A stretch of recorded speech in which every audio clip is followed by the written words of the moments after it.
better rapper than me. Alright. Juan asked me if I had a spoken word. I have a lot of things I need to work on as far as like written stuff that I have a passion for. But here's my latest one. It's called Lamb to the Lion.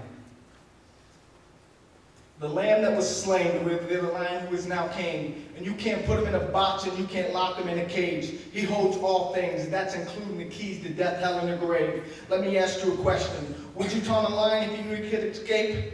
That's for food for thought, something to make your brain think. Now, what was I saying?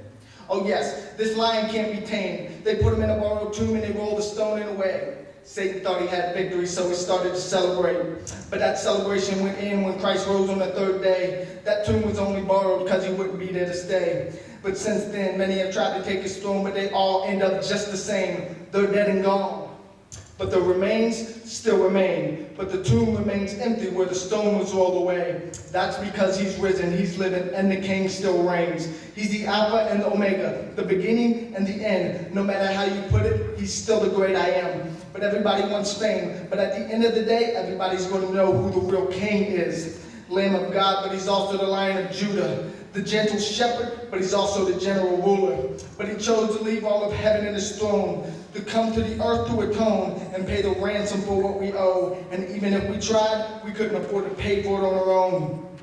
As a lamb to the slaughter, he freely came. They couldn't take his life, but it was he who freely gave it. They beat him, bruised him, and mocked him as they drove nails in his hand. To the very same cross that he would carry would be the same cross that he would hang. And it was on that same cross is where he died for the sins of man. Unconditional love, but most of us could never comprehend it.